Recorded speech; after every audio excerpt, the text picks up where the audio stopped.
And this is a public outreach initiative to reach out to the community and offer a wonderful range of information and support and services to the public, as well as to other therapists connect with each other as well. So this is an initiative that's a combined effort of the BC Association of Clinical Counselors, of which Helen and myself and a few other people in the audience are members of, as well as the West Van Community Services Society, who offer this beautiful room for us, set up all the chairs, which you guys love, and the Canadian Mental Health Association on the North Shore.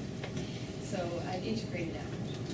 And this evening, as in other evenings, we're going to record, videotape Suzanne. I won't say we, actually it's Suzanne who's going to record for us. And what we tend to do is we record the video of the presentation.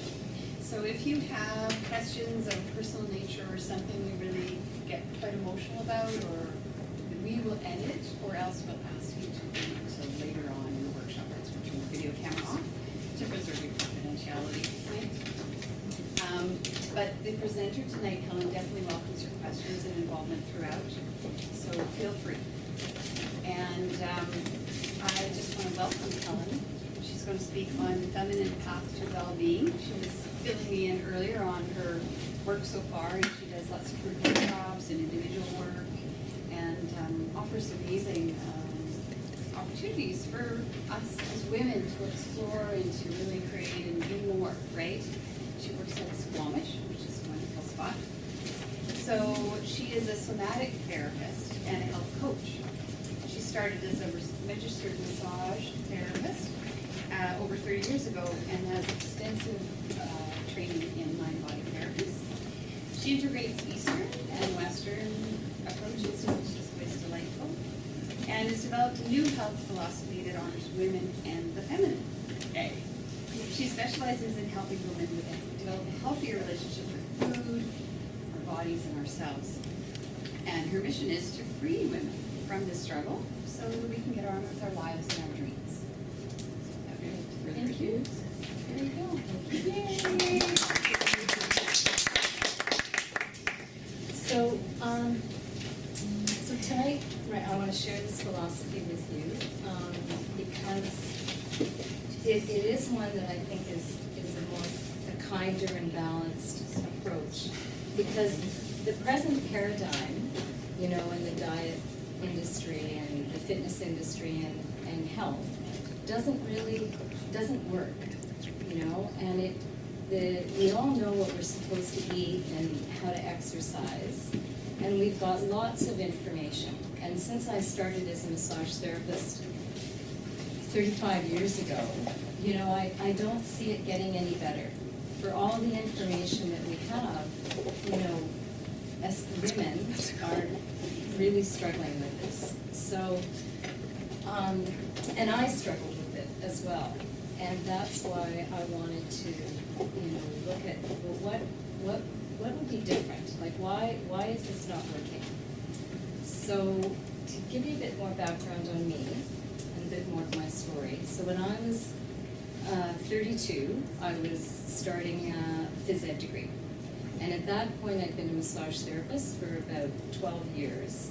And pretty much, starting out, I saw those first few years, I saw the connection between the mind and the body. And with my massage clients, how when they got out of their head and they were into their body, and just into their felt experience, how they changed, like how quickly in that 1 hour they would walk out of the room very different than when they came in the room. And I thought, wow, this is amazing, that it was such a powerful effect between the power of touch and just having that, being able to be just in the body. So, and it worked both ways. I just constantly saw this connection between the mind and the body. Now, that doesn't sound like anything new, but this was 35 years ago. So when you didn't hear the words mind-body put together like that. And as a massage therapist, a lot of people thought I was a hooker and wondered, really, they thought I worked in a massage parlor. Oh, yeah. And they would say, do your parents know you're doing this? Like when I first went to massage school. So, you know, it was very different back then, but as in terms of massage. So, you know, but I really wanted to, I kept seeing this split, as I say, between the mind and the body. And I thought, well, other health philosophies, you know, Chinese medicine and Ayurvedic medicine, they don't separate the mind and the body in the way we do in the West.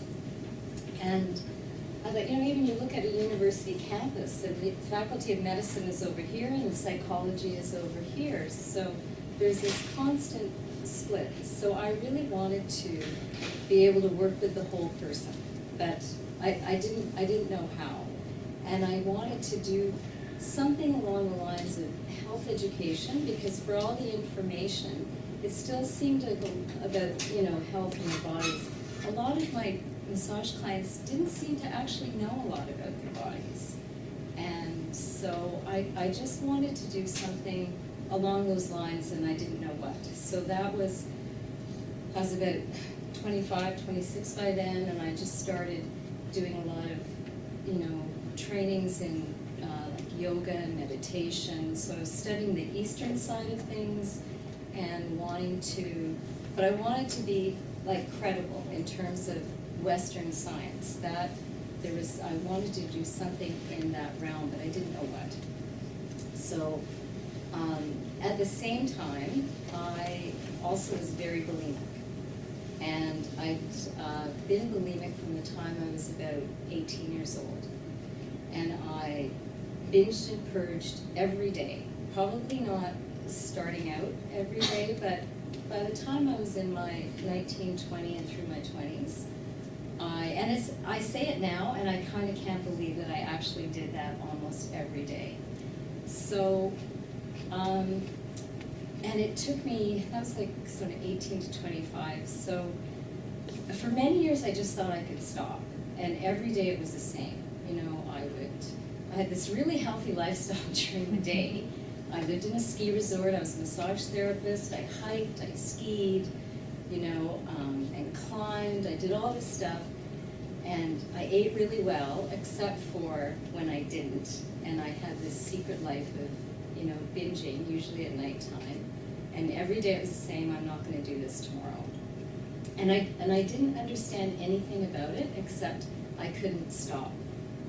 So by the time I was, after, let's say, about 25, 26, around there, and I say I've been bulimic about, 5 years or so, I realized, well, I can't stop, and I don't understand this. And again, there wasn't a lot talked about. Like, I thought I was the only person in the world who did this. Like, I had no idea, and it's so secret. It's, you know, just a huge secret. So I finally decided, well, I needed to get some help, and I'd met a therapist and started to get some help with it, and it was helpful. I got a little bit of insight in terms of, you know, family of origin and self-esteem, but it didn't help with the eating. You know, I understood a bit more, but I still binged. And so I saw a few different therapists sort of through my late 20s. And whenever it came to the food piece, they would say, well, it looks like you need to have a plan, you know, like put down your food and what you eat. And they'd always say to me, well, it looks like chocolate is a trigger food. Maybe you shouldn't eat chocolate. And I was like, you know, that's not it. So I didn't know what it was, but I just knew it really wasn't about what I was eating, right? So that was,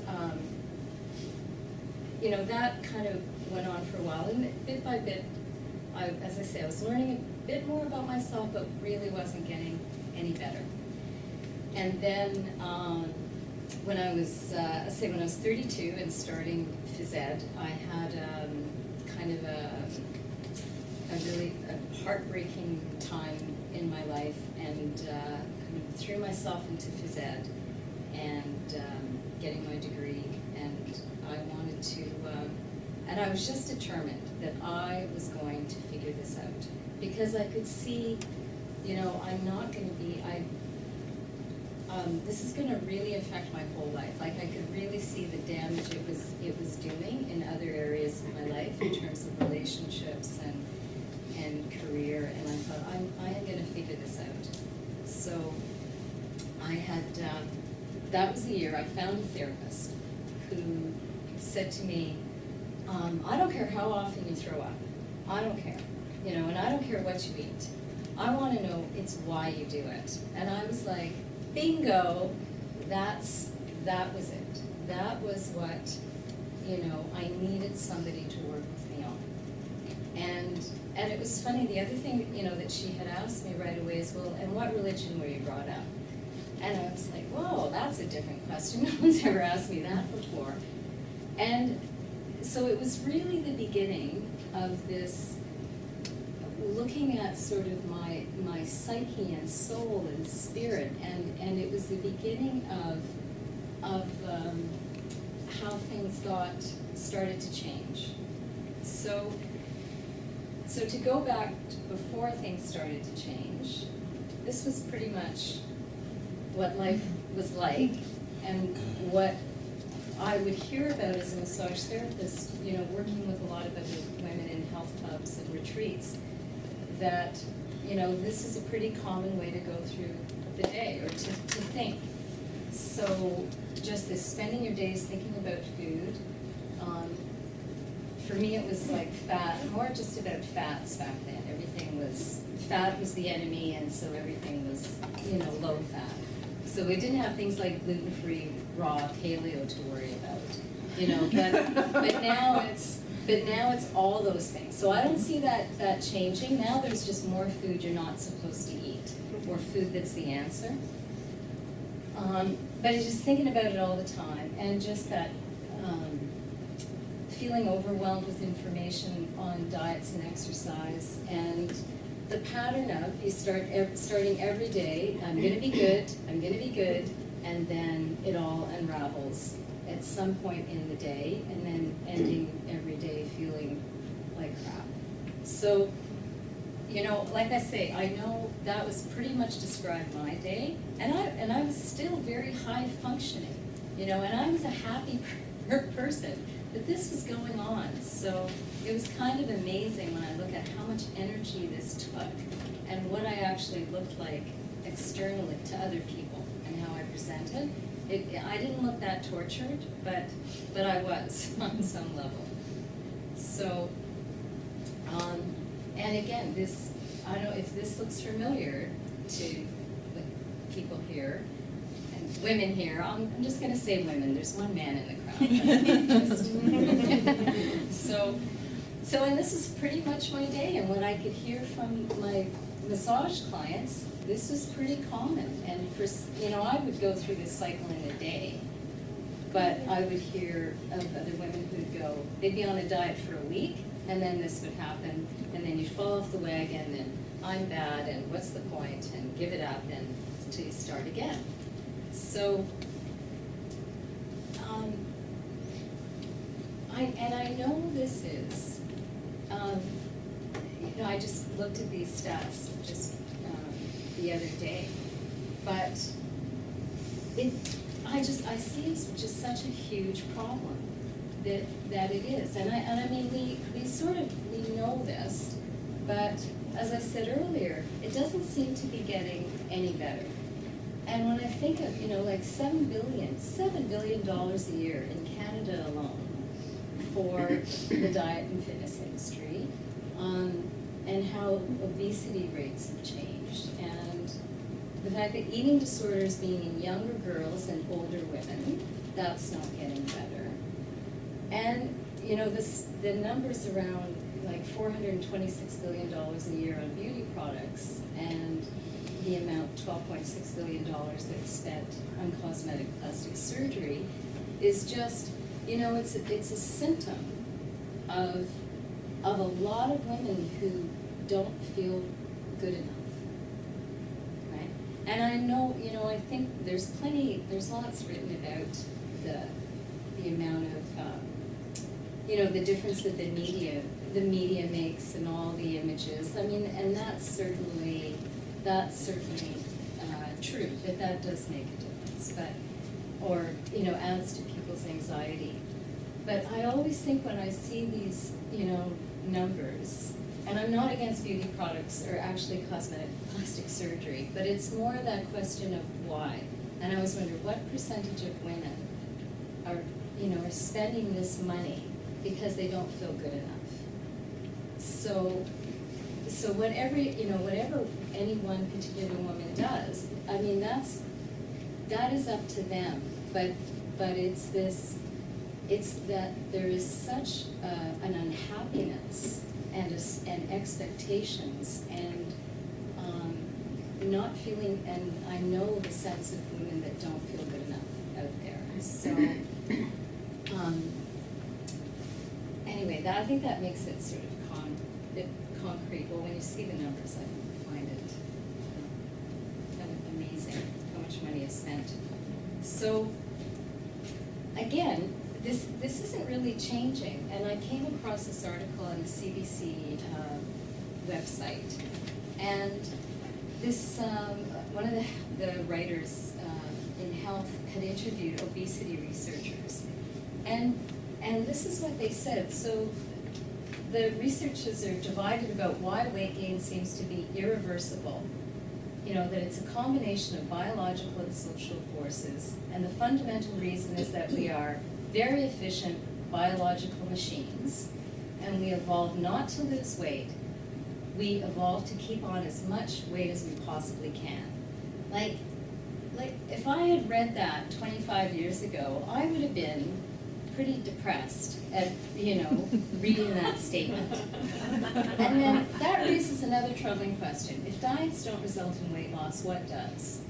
At this point, the grim answer seems to be there's no known cure for obesity except perhaps surgically shrinking the stomach, right?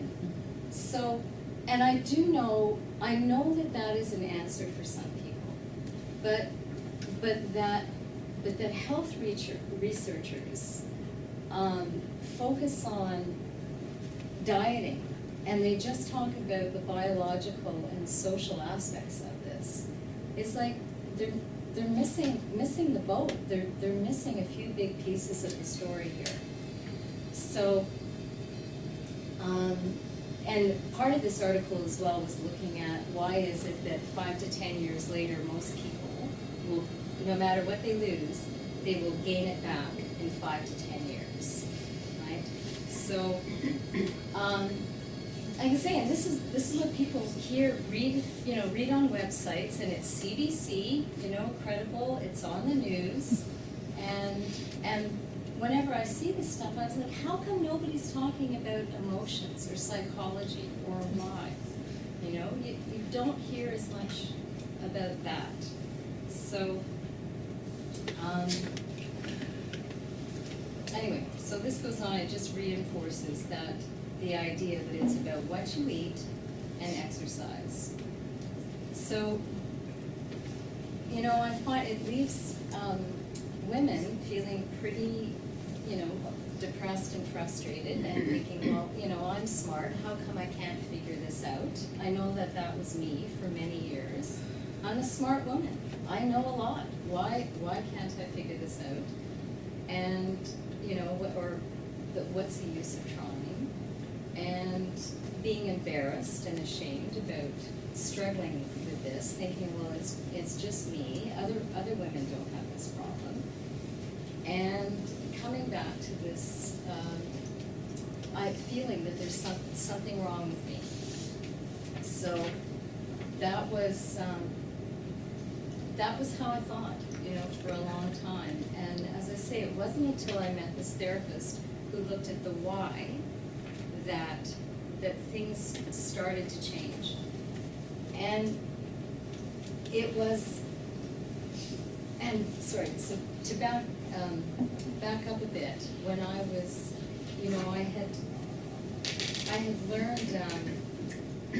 I had learned to use food to cope, and so that was the part, cope or numb myself, and that's the part that I didn't really realize, that I started to realize the extent that I was using food. So, because when I was younger, I was what my mother called well covered, and so that's a nice word. And everyone else in my family was quite slim. So I was like, well, okay, well, what's wrong with me? And I, learned to feel badly about having those, extra pounds.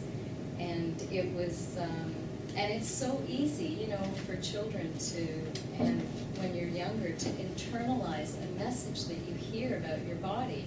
And for me, it just took one boy that I had a crush on that made a comparison between me and Mama Cass. And I was like, I was maybe 10, 15 pounds overweight as a child, but in my mind, I saw myself as much bigger than I was. So anyway, it was,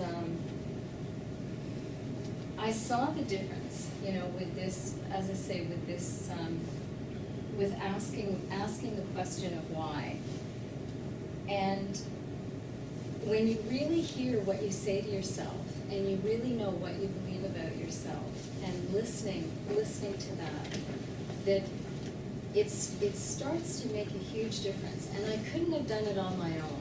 It really took working with somebody to sort this out, because so much of it is unconscious. And so part of the feminine path means just that of really knowing yourself and what your story is around food, what I call your food story and your body story, because there's so many messages in there.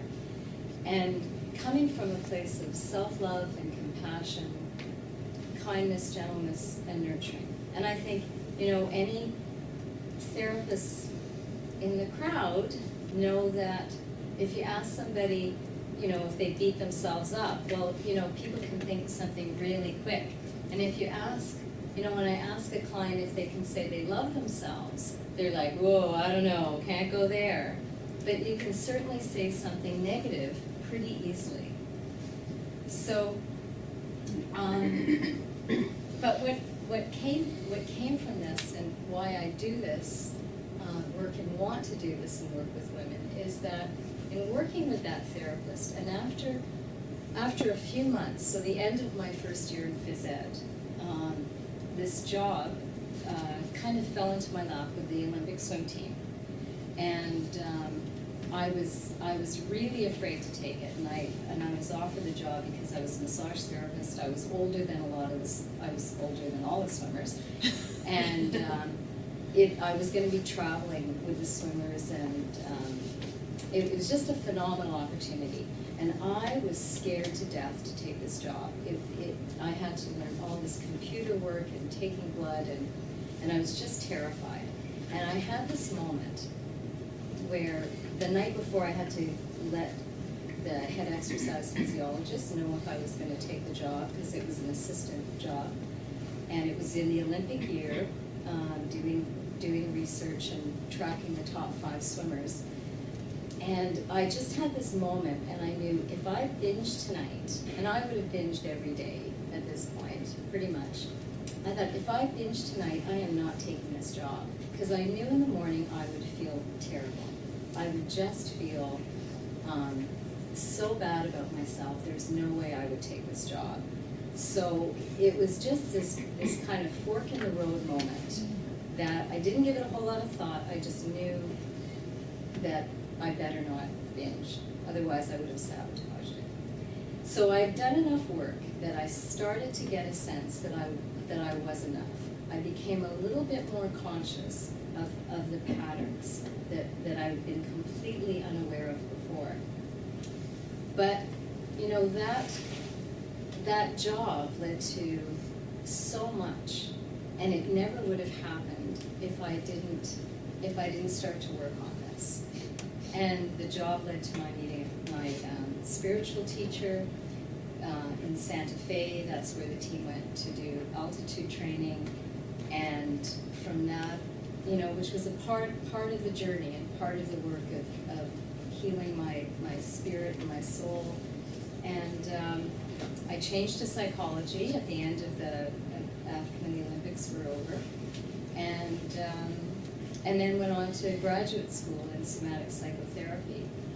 And, all I can think of is how I went from someone who in a million years never thought they would go to graduate school. Like, I just did not, you know, see myself. I wouldn't even say, oh, I'm not smart enough to do that. It didn't even seem in the realm of possibility for me. So I thought, wow, if I could change that much, you know, with working on this, how many other women in the world aren't doing, you know, what they're here for, because all their self-esteem is going down, well, in my case it was going down the toilet, and they're not able to really do what they're meant to do because so much of their energy goes into this, and that's why I do this. So on the where are we? So I was working on my inner picture, my inner story. But the other part of this that I started to see was this bigger picture. So there's the psychological and emotional part of this, and then I thought, well, why do so many women struggle with this? And you know, why are so many women overwhelmed today? And while I was in graduate school, I had a chance to take a course in cosmology. So studying, I used to say it like cosmetics, but it's studying the universe, cosmology. And in that course, I found out, I had an aha, and I found out why it was that in the West, we don't have this holistic perspective compared to other cultures. And that was that we see ourselves as a machine. So the diet and fitness and health industry is based on, Western science is based on a model that the body is like a machine. The universe is like a giant clock, and the body is like a machine. And I thought, that was supposed to be like a metaphor, but we actually think of ourselves like machines, and that kind of mentality is a part of what I think. It doesn't explain everything, but it's a part of what doesn't serve us and isn't working for us. So when you look at so back then, just to say that was sort of the separating between the mind and the body, where the mind and the spirit were the domain of the church, and the body was inanimate, and it was material, it was matter. And so scientists and philosophers could go about thinking of, you know, how the world works and applying the laws of physics. But that was, you know, it's more than that, but basically that was the split. So it was, so when you think about this, and let's say, I didn't say this explained everything, but I thought, wow, we really think of ourselves this way. And we, you know, when it comes to calories, you know, we measure its calories, you measure its energy in and out, just like a machine. You know, we think of our bodies as, you can just replace the old parts, just fix it, get a new part. And, you know, and sometimes that's a good thing. It's just the extent that we think about it this way. And, you know, we don't walk around thinking that we're machines, but we do operate this way, or I think we do. And that we can just, you know, patch them up to keep going, things, you know, using painkillers instead of rest, right? Rest is very big in our culture. And also, this depends on a lot of specialists to repair the different parts, right? Everything's broken down into all these different specialties. So we have kind of come to see the body as an object. So we have all this external information, and all those specialists also mean that, you know, we don't trust our own inner wisdom as much. When you've got so much information coming externally, and it's great information, you know, and this isn't, sometimes I think I have to be careful, you know, this isn't to put down Western medicine, because if you're in a car accident, you want Western medicine, you know, you don't want acupuncture when, you know, you want an ambulance. And there's there's great and wonderful things about Western medicine, but when it comes to lifestyle issues and the piece between, you know, our bodies and our emotions, this way of thinking doesn't work quite so well. It doesn't explain everything. So there's also not just how we see the body, but when I did this course in cosmology, I did a paper and I looked at, you know, the implications of this. And I thought, well, you know, we kind of think of ourselves as machines, and machines are, you know, perfect and they're efficient and they're productive. And I thought about the ways in our culture that where this sort of shows up. And I think it does in terms of how we look at, well, what's the best food? You know, what's the best exercise? What's going to give me? What's the magic bullet? What's going to be the answer? Because that's what seems to keep happening, you know, in terms of dieting and fitness. It's always, what's the next best thing? And it doesn't often get said, but I think a lot of it is about the perfect body and perfect health. Like, what's the answer? So, but the whole notion of perfectionism, you know, it fits with the amount of what we see, because now we have all these images in the media, and so much, you know, so many images all around us, and how many of them are photoshopped, you know, and how much of the, as I say, lifestyle shows and magazines show all these, you know, images of perfection, you know, whether it's cooking or gardening or homes, or, you know, there's magazine stands that are full of these kind of perfect ways of being, you know, or giving us ideas on how to be more efficient and more productive, right? So I think this really takes a toll on us, like I say, with, you know, efficiency, that we don't really think twice about how much we're just used to the idea that faster is better, right? Or that being productive is good.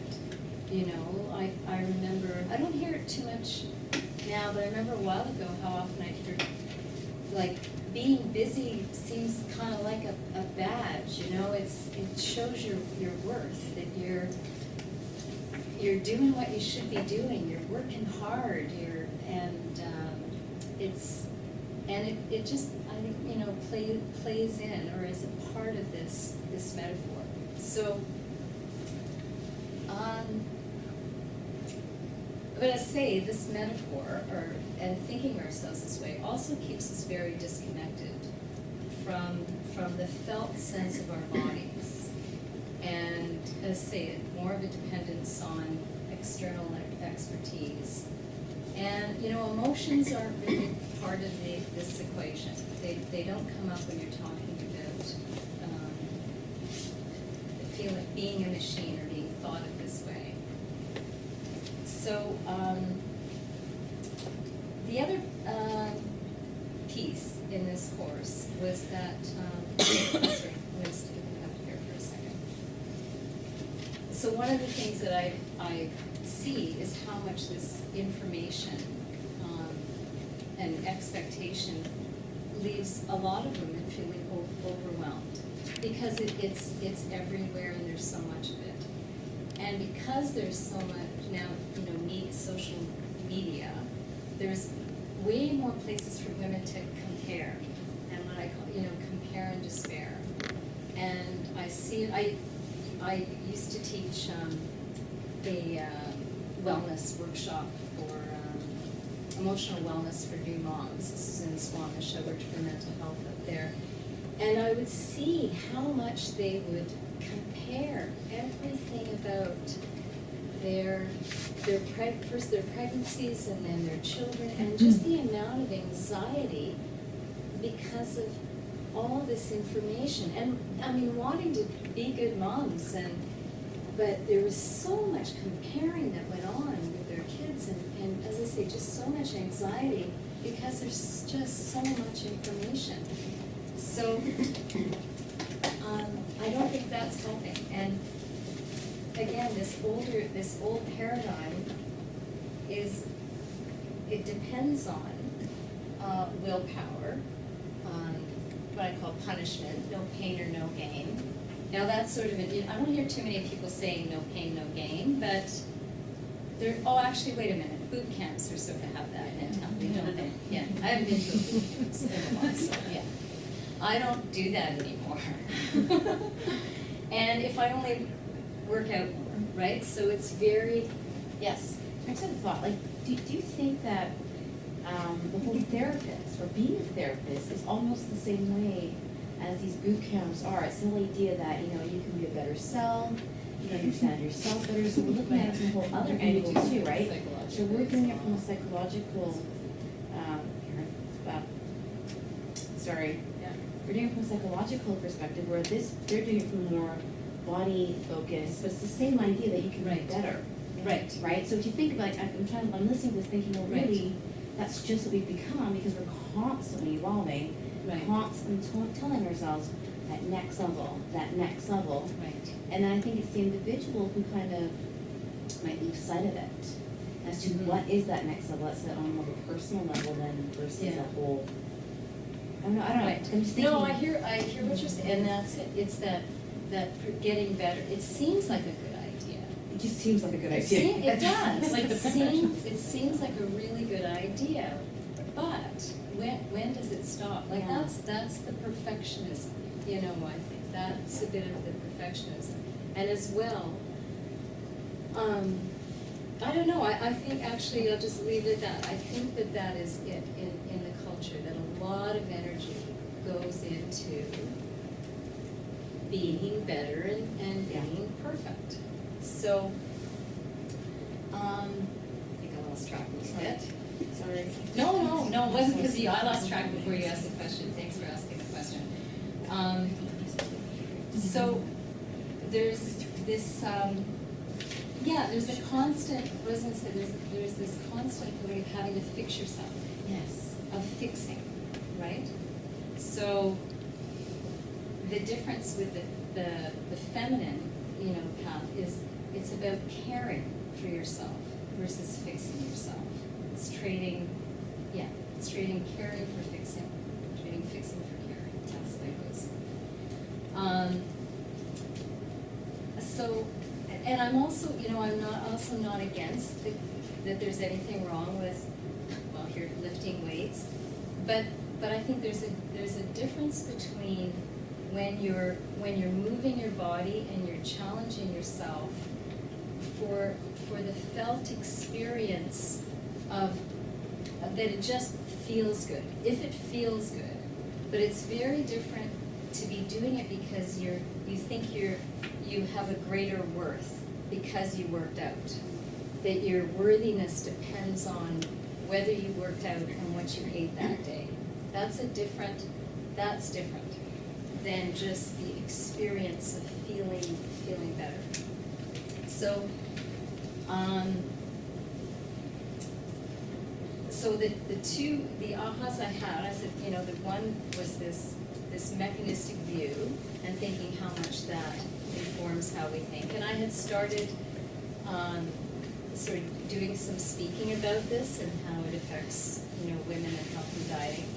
And then I came upon, stop.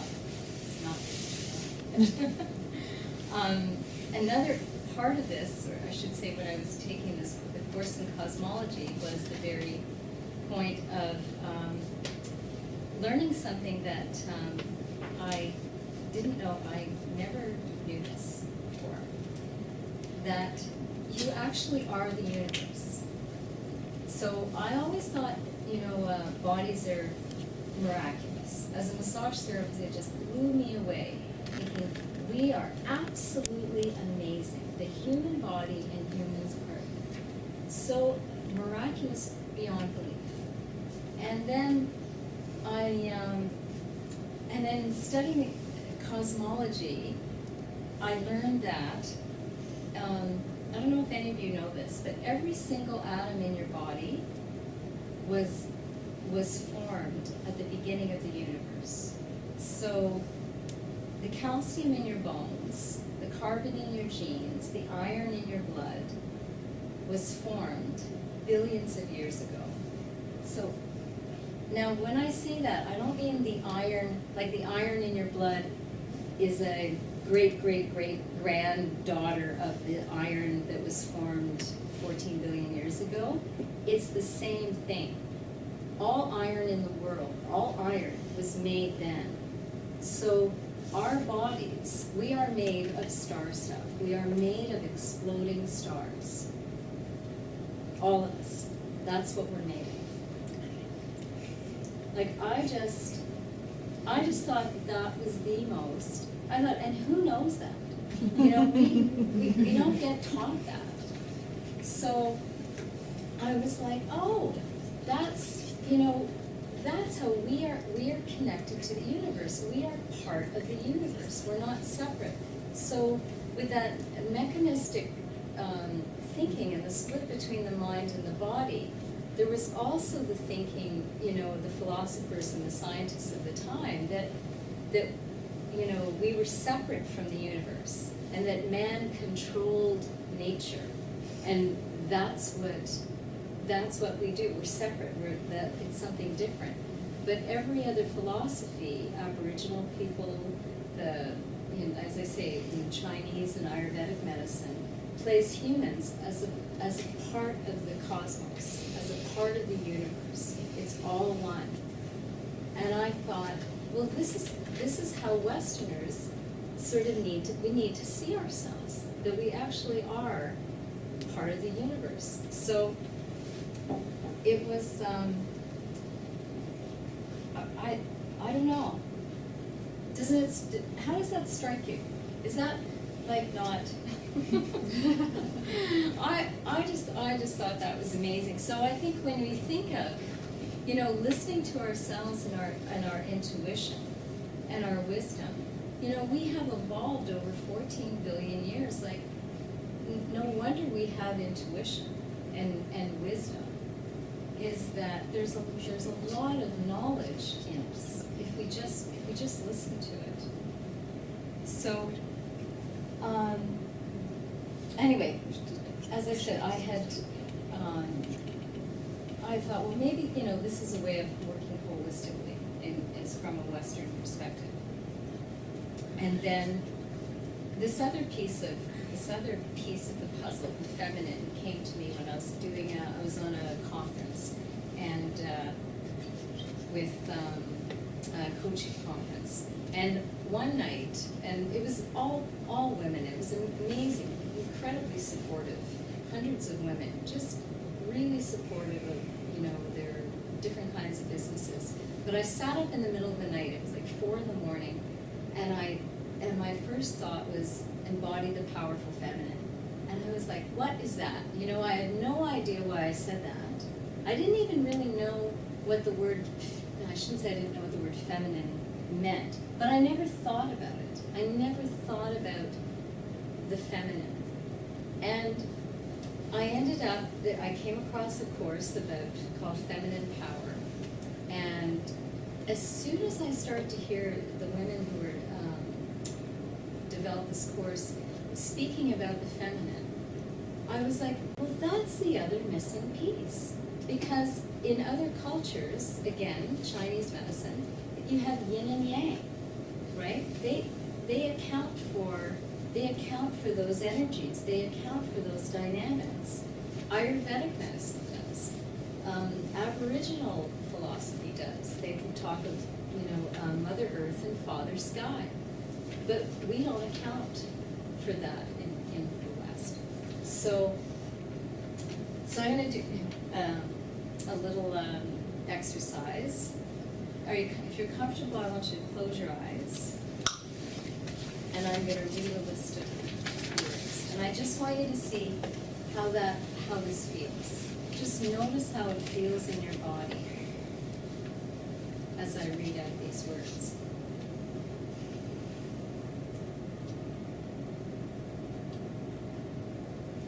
So, rational, structure, action, doing, linear, measurable, control, hard, angular, thinking. So don't open your eyes. Just notice how that feels.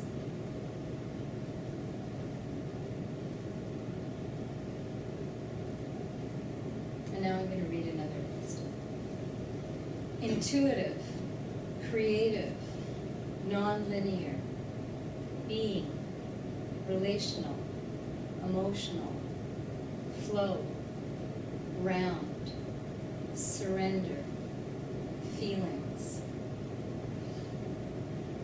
And just notice what that's like in your body.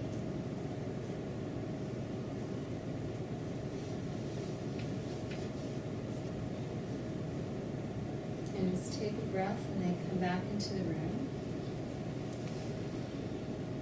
So did you notice a difference between these two? Yeah? So the first one I read were the characteristics of what we think of the masculine. So what was that like? Anybody? Like being trapped in a box. Very tense. Tense? Yeah. Yeah. It doesn't Happy. connect with the body.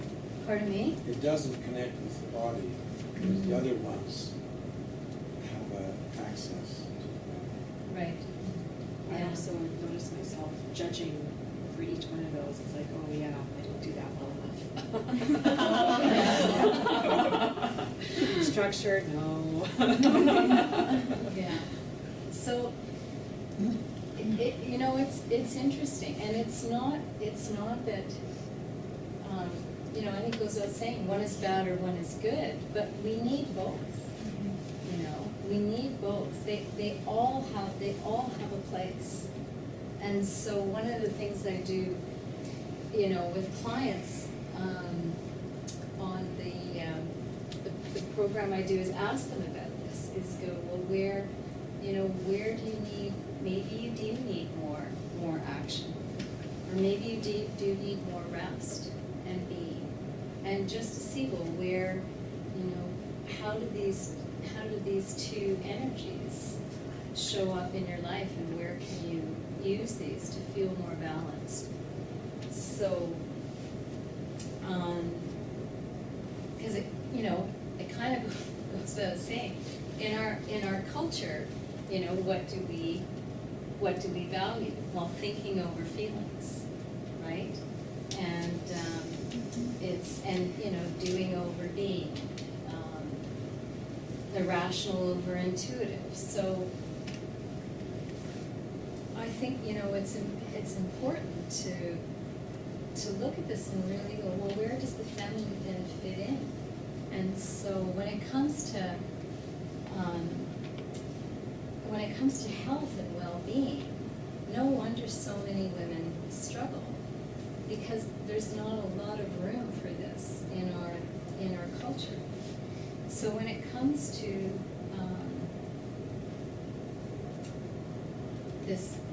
the work, the feminine path to well-being, these are some of the things that I talk about and work on with people. So there's that, just acknowledging and valuing feminine ways of being, and how can you include this more, whether, creativity, intuition, rest. Rest is a huge one. And I think when I worked with the Olympic team, I was amazed, at how much elite athletes rest. It is a huge part of their training, is rest time. So here you have Olympic athletes, and elite athletes who take time to rest, but you don't hear a lot about that in, for the general public in terms of fitness.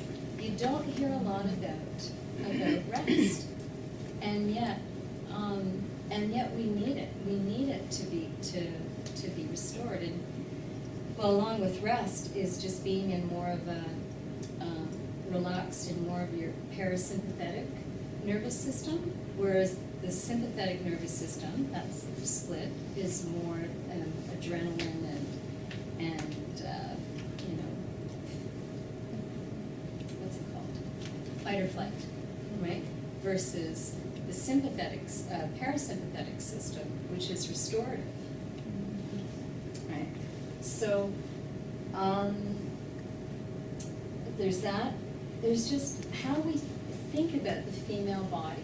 You know, in our culture, when it comes to menstruation, pregnancy, menopause, and especially actually with any of those, less so with pregnancy around this, but I think of how negative and how disrespectful language is around, well, first of all, you know, getting your period used to be called the curse, you know, and really talked about. And PMS. And what? And PMS. And PMS. It's the same. It's the same thing. We have all these ways of talking about, you know, a way that all women live with this, and yet it's not respected or honored, right? So you have PMS. Oh, she's cranky and she's, you know, I hate that word. I was going to say it, the word, but we use it so easily, you know, and it really puts women down, and yet it comes out of our mouths so easily. So, you know, and what if, you know, if you think about, flip it around, where before with, say, PMS, right? Where women they'll say, well, I'm more emotional, right? I'm more irritable. Well, how much of that happens because we don't, because women just keep driving themselves through as busy as ever, and there isn't time to sort of allow for where their body is at. And the other part of it is, if you're feeling more sensitive and you've got just feeling more sensitive and not as much of a filter or a lid, I've noticed that, you know, a lot of times it has to do with, well, maybe you're sensitive to the things in your life you're putting up with that you shouldn't be putting up with. And you don't have as much of that resilience to keep going. So, you know, what if instead of just saying, oh, I'm just being emotional, or I'm just, you know, I'm PMSing, what if women were to sort of stop, take some time for how they feel, and go, well, you know, maybe I'm putting up with things I shouldn't be putting up with. Like that's using feelings in a different way, and maybe not, you know, not feeling so, you know, rational, or using the rational to just kind of get on with things and get over it. But the same goes for menopause. There's a doctor, Christian Northrup. Does anybody know? Yeah. So she has a number of books, but one of them, The Wisdom of Menopause, talks about the seeing this time of change as just that when the hormones are shifting, it happens at two times, puberty and menopause, that it's actually an opportunity for women to look at what have they been tolerating in their life. Because, and as she says it, anything that they haven't dealt with will start to come to the surface. And that's a very different way of looking at menopause. And instead of seeing it in this way that we do, it's something to be gotten over. You know, instead of honoring it as a change and honoring what your body is going through. So, anyway, that, you know, it's a whole different way of thinking about your body, and I wonder how much it would change for women if you caught yourself every time you were saying something negative or heard something about a completely normal way of, it's completely a normal and healthy functional way of being, but we're women in a very masculine dominant society. And that's what we're up against. That's why it seems like, oh, we're just being emotional. And I think the reason why I was talking about pregnancy is because of the, when I was working with doing the emotional wellness, of course, I sort of realized how much it was, how much pressure these women felt to still be working out. You know, I live in Squamish and it's pretty fit, and apparently, you know, Whistler is even more so. And there's a real kind of uber mom mentality, well, I think it's here too, or a lot of, you know, really active places where, well, you just, you know, run and ride and do whatever right up until you have the baby, and then you keep, you know, and then you just go back to it. And all what, you know, you see on the front of magazines about losing, how do they say it, about losing the baby, or getting back to the, how fast, it's like a competition. How fast can you get back to your pre-baby weight, right? This is very North American though, right? Like, It's very so North the whole American. concept of not even honoring the woman, or not even honoring a lot of these practices is very North American. Like Yeah. pregnancy, all of it. You know, in I think in the Caribbean, this doesn't even happen, or the conversation isn't like that. It's very different. Right. And you know, no one's rushing to get back into this pre-baby Yeah. weight. It's just, yeah. I Yeah. think the whole mentality needs to shift. Yeah. Overall, right? Like we need to, as almost like a movement, start looking at the woman as something that needs to be more revered than as just a sidebar Right. in most of the things that we do. And that goes like, I mean, in all capacities. Yeah. So that's, for me, that's what this is. You know, like, forget about, let's change the conversation. Like, let's have a bigger conversation about how we think about ourselves and each other. So this, I'll say, you know, looking at your, knowing you're part of the cosmos and nature, looking at your relationships and connections to others, and this balance between the feminine and masculine. How are you utilizing that? And usually that's, you know, it's being able to bring in more of the feminine as well. Not in all cases, but that's what I notice is for a lot of women, it's valuing and honoring and trusting those feminine characteristics. So when I work with women, and I do like a 6 or a 12-month program, so this is how I break it down. It's looking at emotional wellness and looking at your story and your body story and your food story, and working on that inner story piece. And the other is movement, not to think in terms of exercise, but just how do you move in your body? How do you live in your body every single day to have more of a felt sense and relationship? And that, so that you can find, you know, well, what feels right for your body, instead of exercise being this thing that you just do because you have to do, but you don't really like it, and it becomes another thing on your to-do list, and that's not very sustainable. So I trust that it's just getting in touch with what I call pleasure-based movement, and coming from there. And with nourishment, so looking at the meanings of food and eating, myths or habits that people may have about it, and then shifting from the rules-based idea to one of pleasure and sensation-based eating. And I do know a lot of times, like, you know, women look at these horrified look when I say, you know, we'll throw out the rules and throw out the diets, and they're like, well, what am I going to, how will I eat? Like, what will I eat if I'm not on a diet? And we're not, and it does take a bit of learning to go, how do you start to trust your body? And, I mean, it is sort of, there's some common sense in that, but really, if you eat out of pleasure and sensation, and you're really paying attention, usually a few bites of something that's very rich and really good is pretty satisfying, and it's way more sustainable. it doesn't feel good to be stuffed.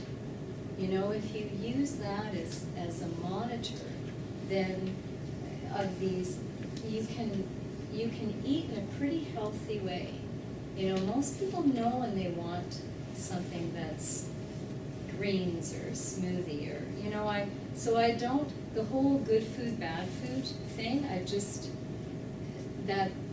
that's gotta go. It's not sustainable. And everybody's different, right? Everybody comes from a different culture and background and has a different body. So, you know, one type of food and way of eating is not gonna work for everybody.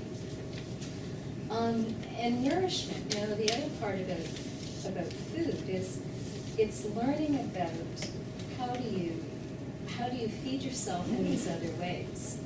Because, you know, for me, food meant a lot of needs. But when you meet different needs, let's say you don't have to feed it. So having satisfying relationships is very feeding. You know, having work that you love, living in a place that you enjoy, all those things that feed your spirit and feed you. I've noticed how much when people are getting what they need and they're starting to make different choices, they don't turn to food, because food is just it's a Band-Aid, and it's a great Band-Aid. It works really well as a comfort. But when you actually meet the need, food kind of loses its meaning around that. So it's finding out, you know, in what areas do you need to feed yourself so that food isn't always the answer. I'm running just a little over, but anyway. So I'm going to do this one, another exercise, and this is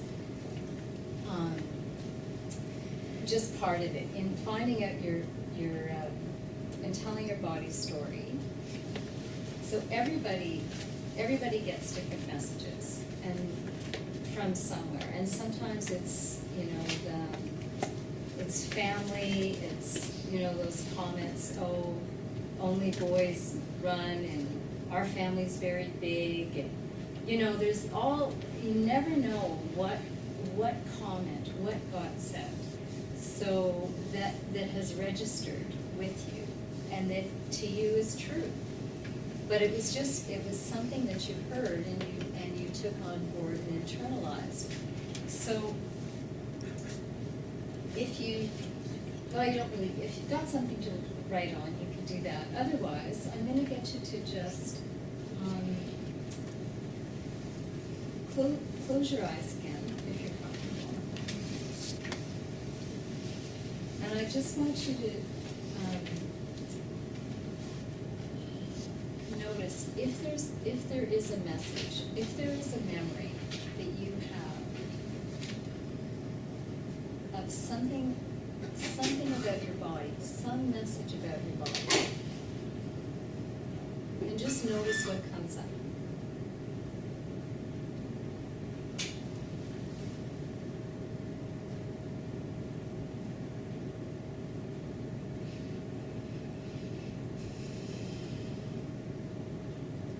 And if you want, you can notice how old you feel. Is there an age attached to that?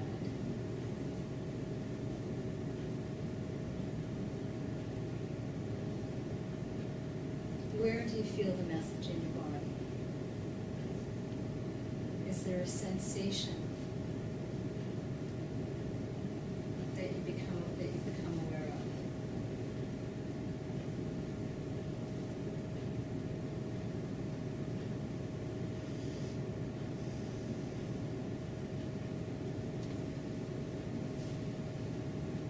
So just kind of noticing what that's like.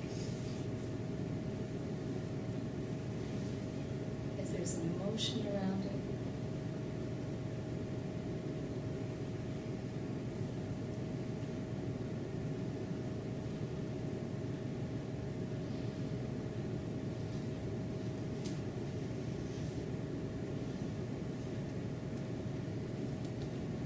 And I want you to breathe into wherever you feel that sensation in your body. If there's a part of your body that you became aware of. Just let yourself breathe into that.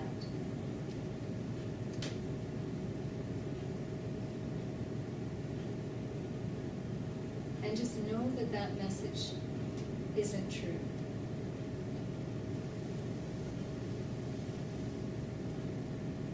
And see if you can let it go a little bit.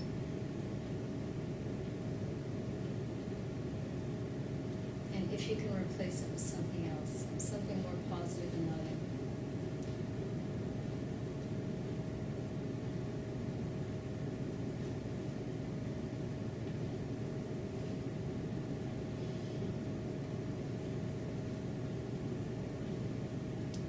And take a couple of breaths. Breathe all the way down to your hips. And then come back into your room.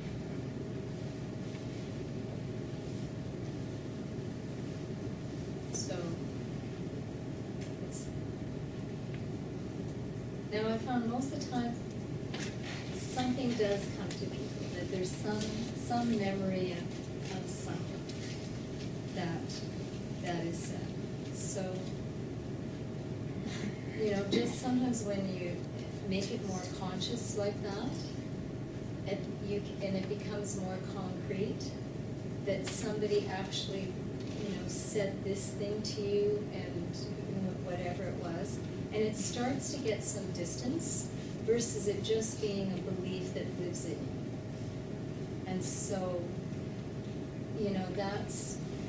I've noticed that is, such a powerful way to work, because so much of this is unconscious, and it's making it far more conscious, so then you can do something about it. And it's not just a feeling that lives in you. So this way of being, what I call, and to think differently and embodying the powerful feminine, is there's some ways that you can maybe think about, well, if there's any of these that would make a difference to you. And whether just embracing being emotional beings, and actually that links to the second one of never apologize for crying. That we do that automatically, and it's the most natural thing in the world. The most natural thing in the world. And it's a way that we heal. And yet there's always these meanings around, oh, I'm weak, or this or that. It's how we heal. It's how we process feelings and let them go. Embracing vulnerability. And just trusting that when we love, respect, and care for our body, that's how you get to what I call a natural weight. That when food just becomes food, that you have that it's about nourishment and pleasure, and you can, you start to take care of the other pieces. Well, that's where the other emotional needs, that's when people kind of just naturally land at a good weight and a sustainable weight. To be aware of working with the seasons or phases of the moon.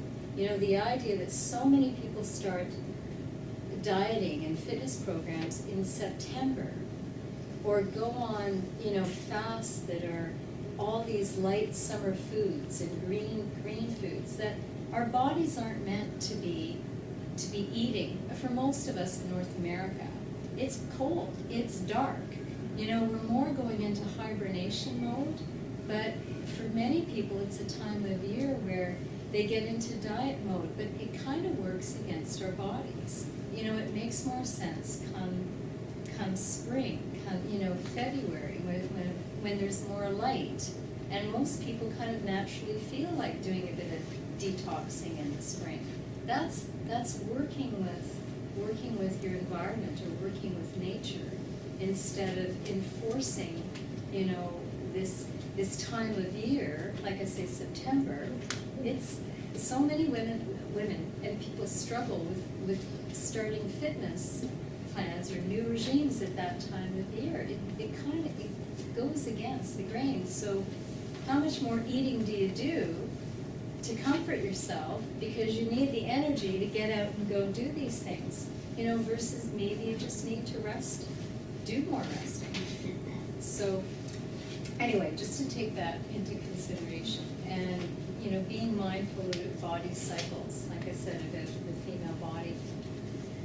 And supporting other women in being their most beautiful and confident selves. So this isn't just about, you know, how do we love and accept ourselves, but, you know, how do we support other women and each other? And I know I had this experience about a year ago, and I was at Market Mall, and I saw this woman. I was like in jeans and the usual thing I wear, pretty casual. And I remember seeing this woman, and I just thought, wow, she looks great. Like, she had a skirt and the heels, and I never dressed like that, but I like clothes like that. And, you know, I had this instant kind of, like, it was a little bit of envy, too, like really quick. It was kind of like, ah. And I thought, well, I could dress like that if I wanted to. I just don't want to.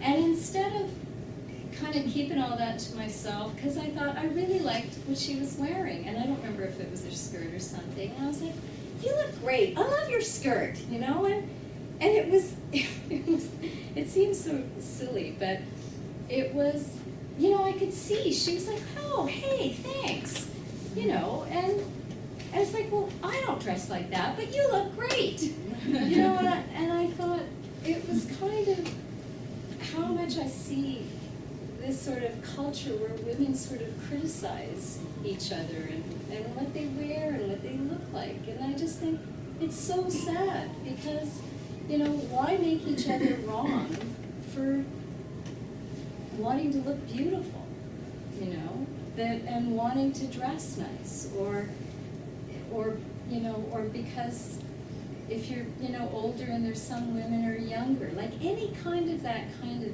envy, it's like we gotta stop doing that to each other, right?